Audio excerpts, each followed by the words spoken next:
keď mám hovoriť o pánovi profesorovi Vychodilovi, s ktorým som sa stretol, keď som v koncom 50. rokov chodil na školu umeleckého priemyslovku umeleckú a večer sme chodili na brigády do umelecko-dekoračných dielní starých Národného divadla.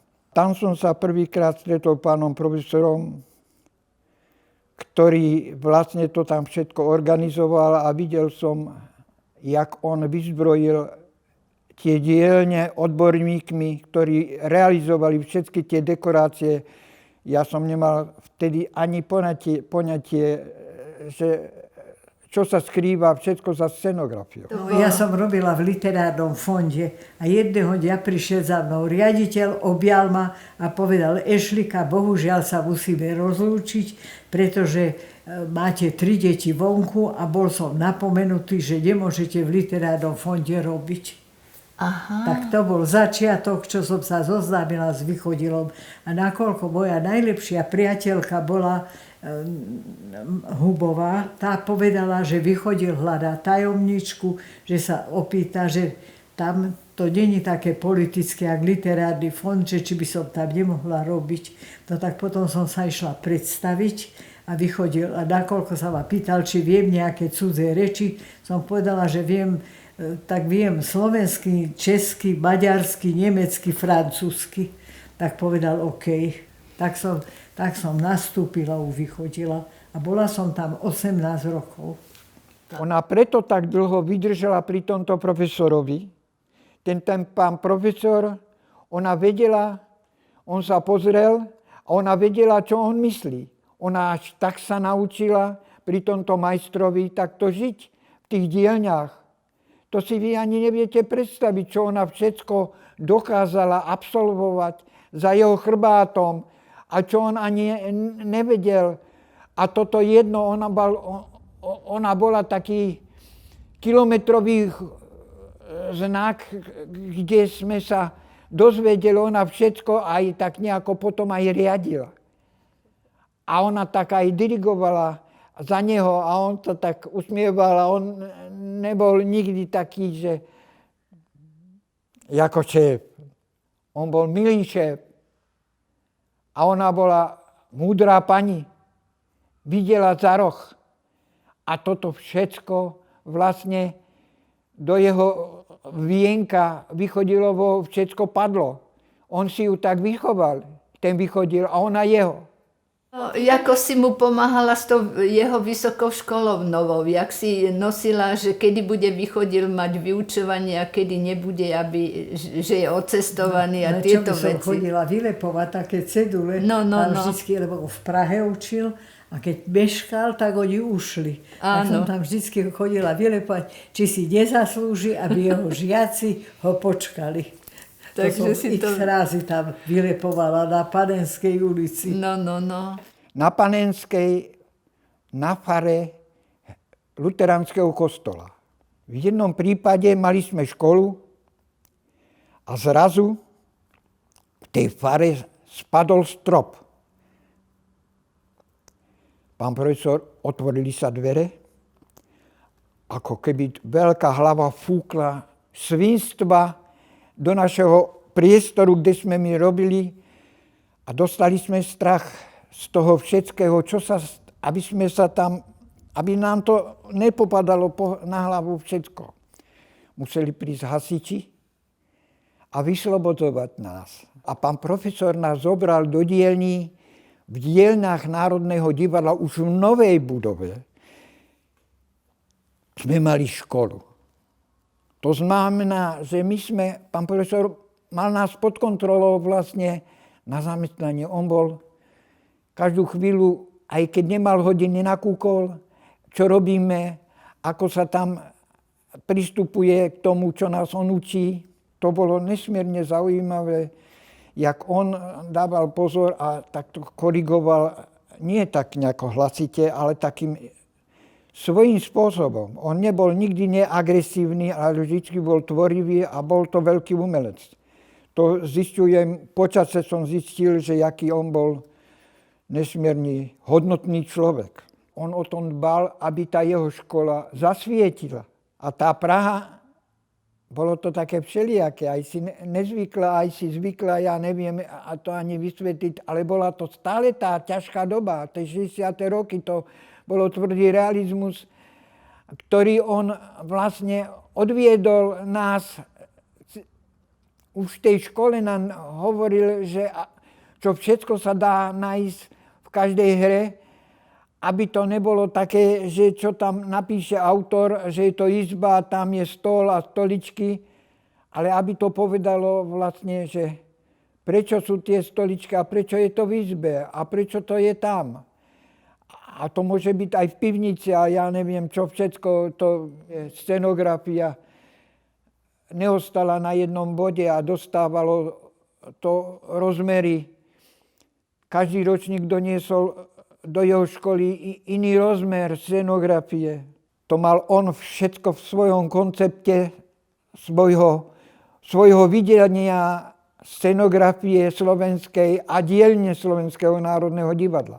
Za Východilovej éry vládli v divadle jedny veľmi dobré pomery. On si to len tak zvážil, vždycky vychodil, že či sa ten mu zdá to vhodný, lebo nie. Mimoriadny človek.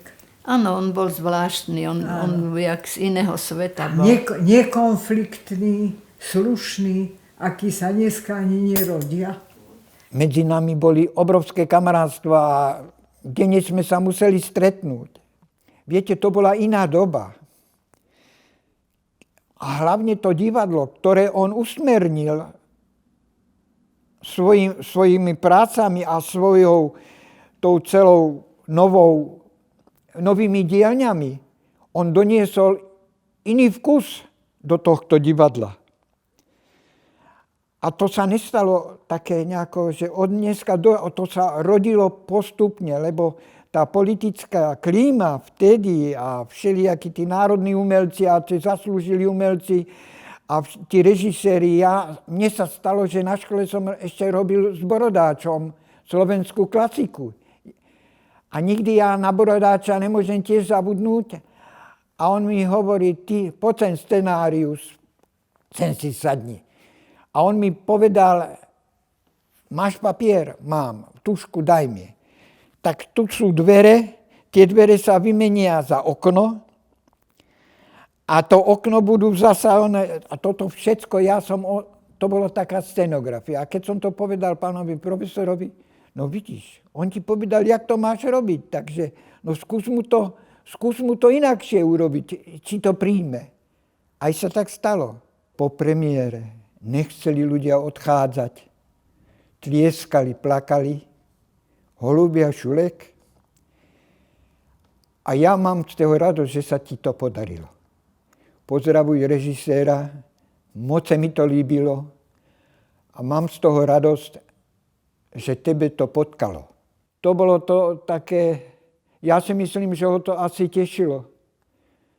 Že nebol zbytočný na tom Slovensku, keď to on prišiel. Čo on odchoval, koľko tých, neodchoval ich čo akadémia, ale odchoval, že všetci sa ujali. Nikto neodpadol z tej scenografie. Všetci sme medzi sebou bojovali, aby sme dokázali tomu profesorovi, to si ja teraz myslím, že patríme k nemu. Aj keď sme už aj iní. A on toto všetko tak nejako svojím spôsobom aj tak nejako trpel, aj tak nejako aj to vyzval, aj mal z toho radosť. Viete, každý deň, to je ako keď do zamestnania človek chodí, ja som nemal hodiny nejaké, že chodíš 4, musíš denne odrobiť 8 hodín. To ja som nepoznal, ja som mal svoj svet, on mi ho dal. On to nastojil v tomto divadle. Mávali sme z času na čas nejaké atmosféra oslavy. v dielňach bola taká, ako nikde na svete. Ja som tam 18 rokov strávila, nikde lepšie nebolo. Dielne boli jak jedna rodina, pracovali tam cigáni, pracovali tam hluchonemi ale všetko bolo jak jedna rodina. Nebolo roka, kde by aspoň 5-krát nebola zábava s tancom, s hudbou, so všetkým. Pamätáš sa? Vychodil, keď mal 50 rokov, tak točňa bola zlatom obložená, zlatý trón bol a obrovská oslava. A všetci v dielňach boli rovnakí. Vychodil bol jeden obľúbený človek, ktorý nikdy za celé roky konflikt s nikým nemal. On bol jedna výnimočná povaha. Áno, on bol taký pokojný a rozvážny. Áno. On všetko tak vedel zariadiť. Aj vedel, keď sa pamätám, Šuja s Hubkom proti nemu intrigovali, tak to všetko tak zahladil. Nič sa im nepomstil, nikdy zlé slovo nepovedal. No zo začiatku úplne, keď som tam išla robiť tých lvov, tak to boli také chudinky dielne. Bože, to bolo niečo strašné. To bolo ako po bombardovaní ešte len tak trošku odpratané, lebo čo všetko bolo také jakési zbúrané, úbohé. A tam sa robili tie fantastické veci. To ti ja neviem povedať. Tam boli hneď na jednej kope boli stolári, ja neviem, vlásenkári tam robili parochne, robili sa tam tie všelijaké výzdoby na dekorácie.